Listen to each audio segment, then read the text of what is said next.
Hey friends, Shay here, and it's time to film a wrap up. So today's wrap up, it's a lot. This is basically the rest of my reading through the month of August. I will post my most recent wrap up in the corner in case you want more details on what I've read in the month of August. It's a lot. I don't have any stats for you, but as always with my wrap ups, I am going to start with the manga and then we will move on to the books. I will leave timestamps down below on the sections, but I hope with all my heart that you will stick around because I've read a lot of amazing stuff this month. And I promise I will link any videos where I talk about it in other videos because I try to not repeat myself too much on my channel. So with that said, let's dive into the manga. So first up, we're going to quickly talk about the fact that I did another try 3 for Ascendance of a Bookworm. This is part 1, volumes 1, 2, and 3. And I really enjoyed myself with this. If you want more detailed thoughts on this series and my detailed thoughts on the series in particular, I will leave that linked in the corner for you. And so I recommend you go and check that out. I really think it's worth it, especially if you love books. Manga-wise, that's it for videos that I haven't already mentioned and tied into you guys. So let's go ahead and dive into the other things I've read. Hey guys, Editing Shay here. So I forgot to mention that I did read volumes 7 through 11 of Horimiya as well. And I've decided I'm done with the series. I felt like with the amount of time that we've spent in this series so far that there wasn't enough development between the characters and evolution of the characters for me to stay invested. I know there was only like 5 more volumes after that, but I know that it's not a series I would ever reread at this point. If I was going to revisit it, I would probably just do the manga. So I have since sold my volumes. They're already gone. So yes, I forgot to mention that. So I just wanted to mention that. They're not bad. I'm just not going to revisit them or buy anymore. So with that said, back to normally scheduled Shay. Now, technically, I read this in the first half of the month, but I didn't have my physical copy, so I forgot to include it because I'm an idiot like that. And that is Days of Love at Seagull Villa Volume 3. I had loaned this to Maeve over at Maeve Ever Reading. We get together and we borrow each other's manga. And so I just forgot to mention it. But this is the conclusion to this series, and I do feel like it was a little too short. I felt like I needed more from this series. I still like it as a whole. It's a solid 4-star Yuri series about these 2 women who fall in love after our main plain girl here has her fiance basically stolen from her by her at the time best friend. And that all seems to play out. That part of it plays out mostly well. There's some holes in that as well. And there's a subplot with 2 teenage girls who share a parent, but they're attracted to each other. That isn't my favorite, but I gave the whole series a 4 stars. I thought it was really cute and really fun, but it does have those tropes that aren't always everybody's thing, so I like to warn people. But I did enjoy this. I'm not 100% sure if I'm going to keep it or not. I mean, it was really cute, and I really love the art, so I'm going to sit on it for a while and make a decision. Next, we have The Tale of the Outcasts Volume 2. So in this, we continue to follow Marbus and Wisteria. Wisteria is really pushing all of Marvis's buttons, but he does everything in his power to take care of her because she intrigues him, and they are now in a contract together. And the way all of that plays out is amazing. I love it so much. And we do come across another demon like Marvis, and so that is really, really fun as well. So I highly recommend checking out this series, especially if you like Ancient Magus Bride and their dynamic between Chisei and Elias. I think you'll really love this one. Next I have I Swear I Won't Bother You Again, Volume 2. In this one, we have a girl who is basically getting a do-over, treating her stepsister better than the first go-around, and that's causing all of the boys to fall in love with her, and it's amazing. I love it so much because these boys are unexpectedly falling in love with her because she's like rubbed them wrong and pushed their buttons for so long. And so now that she's getting a do-over, she's all of a sudden changed her behavior and nobody knows what to do with it. And it's amazing. I love it so much. Highly recommend, highly recommend. Next I have Mint Chocolate Volume 3. Now I know this isn't everybody's favorite series because it is 2 step-siblings, but these 2 had feelings for each other before they became step-siblings, and they become step-siblings as older high school students. So when it comes to that kind of a step-sibling trope, I'm really okay. But I like to warn people that that is the main trope going on here. The love interests are step-siblings and living in the same house. And a lot of people don't like that. But to me, it adds this like forced proximity thing to it. And so it's amazing. I really enjoy the series. Again, I know this one isn't for everybody. I do also really enjoy the art. I think it's really sweet, great shoujo art. So yes, if you like a little bit of taboo in your stuff, then go for it. Next, I have The Angel Magus Bride Wizard's Blue Volume 3. And in this one, we get to see Ao evolve his powers and bring out a color that he hasn't up to this point to protect and save Giselle. And their dynamic is super cute. I really love them a whole lot. And Ao is really sweet. Giselle really cares about Ao in her own way. And they really want to protect Giselle at all costs from people who just want to dissect her because she is so unique. And it's amazing. And I love it so very much. Again, most of the series that I read these days, I really love. So I'm going to say that a lot when I talk about my manga. But anyways, yes. Angel Magus Bride Wizard's Blue. If you have not tried this one yet, it's my favorite spin-off. I do like Jack Flash and the Fairy Case Files just because it has that American mystery kind of feel to it. But this one, it's steeped in art and French culture, and I just love it. I just love it. Next up, we have Sue and Taichan Volume 3. I love this. We have a senior cat or an older cat and a kitten and their shenanigans as they go about life together. This one is colored and flipped for an American audience. So if you're used to reading comics, this might be a good one to try out because it's just adorable and really sweet. And there isn't a lot of words to have to follow. So it's a really great one to practice reading manga, in my opinion. We have My Precious Children, and that is Sweat and Soap Volume 8. We only have a handful more of these volumes to come. We have 3 after this one, because it ends at Volume 11. This will be out completely in the US by the end of the year, because Kodansha decided to rapidly release them now that it's finished in Japan. And I love this volume a whole lot. It has a lot of discussions about really knowing the people that you're with and interactions with family, and you get to see cute Asako in her bikini, and it's great. I love it so much, and it's amazing. Like, y'all, I will, once this series is complete, I will sit down and I will really tell you why I love this series so much. But in these wrap-ups, it's really hard to keep it short and concise enough for you that you won't be like driving yourself crazy by the end. And then last but not least for the manga stack for this month is Donuts Under a Crescent Moon Volume 2. Now, in this one, this is another Yuri series about 2 women who work at the same office. Hinako is this one. Hinako does everything in her power to like impress, like to keep up with her family, even though she is attracted to women. And Asahi here is also attracted to women and is much more open about it with her family. And so watching their dynamic as their friendship evolves into more is just so sweet.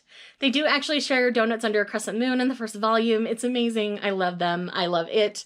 And I cannot wait for another volume. This one's a slow to release series, but man, I love them. I love them a whole lot. They are beautiful women.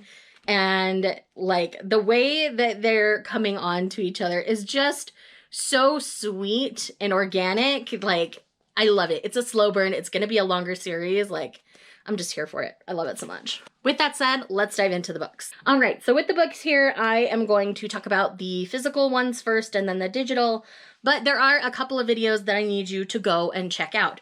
So first up, I did read Knight's Magi by Terry Mancourt, and I did a catch-up review where I talk about books 2, 3, and 4 in the series. So I will leave that linked in the corner for you. That was just kind of a really short, lightly spoiler summary of it, of what happens and what stood out to me from it. So you can check that out from there. And then the other video that I need to mention is I did participate in the Dark Romance Readathon, and I ended up reading 10 titles. I read a lot that weekend. I just did lots of cuddling on the couch with my husband and reading, and so definitely check that out. I was pretty thorough in my explanations of all the books there, but yes, there are 10 titles. So definitely check that one out to see a good chunk of the reading there. So also in the Dark Romance Readathon, I did finish my buddy read of Emergency Contact by Mary H.K. Choi with Christy. She's got a channel. I will leave her linked down below. And I really enjoyed this. Not quite as much as Permanent Record, but I still really thought it was fun. The way Mary H.K. Choi comes at a series where they aren't always the most likable characters and you don't always like the decisions that they make, but it still makes them relatable and human. She's a genius at what she does. And Emergency Contact really is a brilliantly written book. I think if I had read this before I'd read Emergency Contact, it probably would have gotten a higher rating. But with that said, I still really enjoyed this. We're following Sam and Penny, who meet through an acquaintance, and she sees Sam basically have a panic attack on the side of the road, and so they become each other's emergency contact, and they start to form a friendship. It evolves into more, and it's really sweet. Though I don't always love the decisions that the characters make, it's still a really solid novel, so I definitely recommend checking it out. Mary H.K. Choi's writing in general. Christy and I are also going to buddy read Yolk this month in September, so I'm very, very excited about it. Next up, I have my next buddy read with Lindsay over at Lindsay Tutt, and we're going through the Ravenel series right now. So this is Devil in Spring, which is Ravenel's book 3. This is Penelope's book. No, Pandora's book. Sorry, Pandora. So this is Pandora and Gabriel. This is the tie-in to the Wallflowers series because it's Gabriel St. Vincent. And so yes, this was a really, really fun historical. Not my favorite in the Ravenel series so far. Marrying Winterborn is still my favorite. But again, I've only read the first 3 and it's only going to get better from here. We're going to keep going through this series this month and I'm very, very excited to continue. But yes, the Ravenel series has definitely been my favorite Claypus series that I've ventured into thus far. So yes, very, very excited to continue. So next we have Meant to Be My Cowboy. This follows Annie and Jonah. This is I believe this is the final book in this R.C. Ryan series. It takes place in Wyoming, if I remember right. Yeah, the Wranglers of Wyoming. So basically, this is rival families, Romeo and Juliet, star-crossed lovers kind of a situation. Annie came off a bad breakup. She's sworn off men. But the last thing she expects is this handsome stranger to be a Merrick, which is the family that her family, is in competition with. And it goes from there. It's really sweet. Again, I really love the cowboy romances. Y'all know this. Y'all just know this. And I really enjoyed this. Highly recommend checking out R.C. Ryan if you're looking for a solid Western romance. Next up on the list, we have The House on Sunshine Corner by Phoebe Mills. This is a really cute, this is a debut author, and it did not read like a debut. It was a really solid romance. And in this one, we have Abby. Abby is kind of living her dream, running a daycare on Sunshine Corner. And then Carter, he has no intention of staying in this small town, but he's there for a few weeks to help his sister out, and he starts to form an attachment to Abby as he takes his niece back and forth, if I remember right. The other thing we haven't talked about is the fact that Abby and Carter have a history.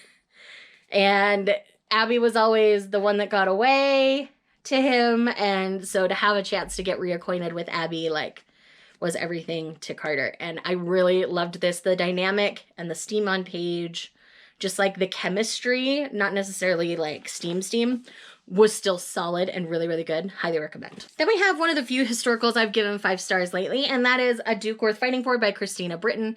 This is the 3rd book in the Isles of Sin series, or the Isle of Sin. And this one is Marjorie's book. I've been waiting for Marjorie's book since book 1.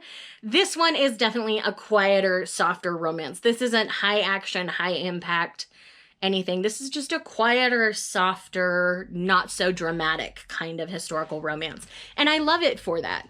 It's just, we have the Duke of Carlisle, and he's come back and he needs, to marry, and Marjorie's available, and it's just so sweet. I just love this so much. If you have not tried Christina Britton's historicals, I highly recommend you do. This Isle of Sin series has been great. All right, last on my physical stack is Awaken by Meg Cabot. This is the 3rd book in the Abandoned series. This is a Hades and Persephone take trilogy, and it was fine.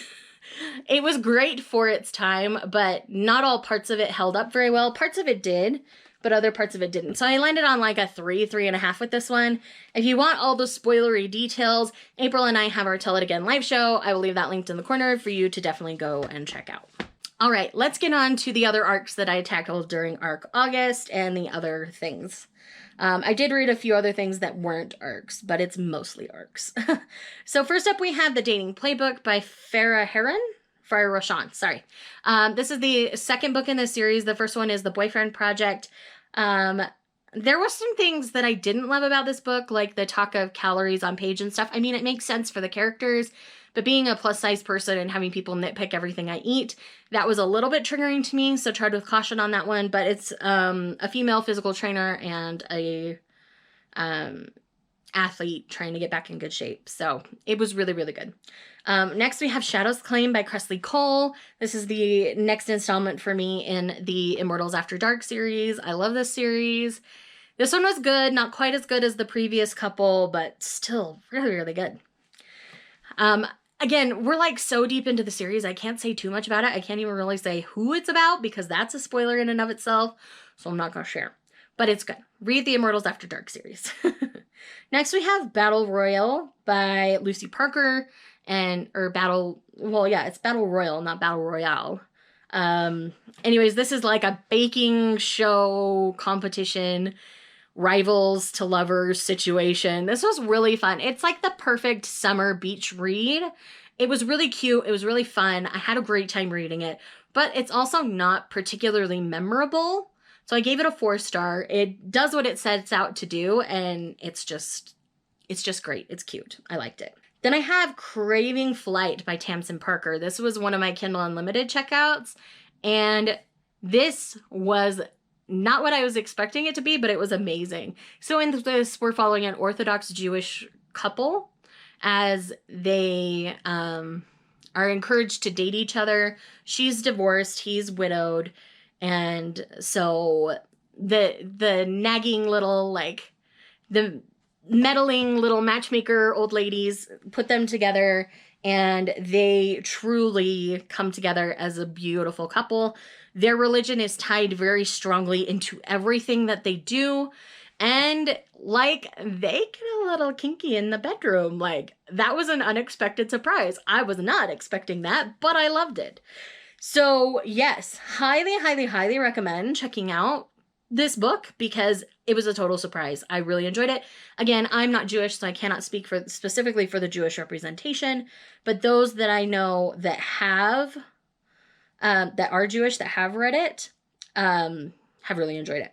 Next book in Immortals After Dark, and that is Wicked Abyss. And Wicked Abyss is just fantastic. I liked that one better than Shadow's Claim. Shadow's Claim was a little bit weird, but had some, like, consent things going on. But Wicked Abyss was brilliant. 5 stars. Loved it so much. Definitely read that one. Then we have Burley by Jessica Kane.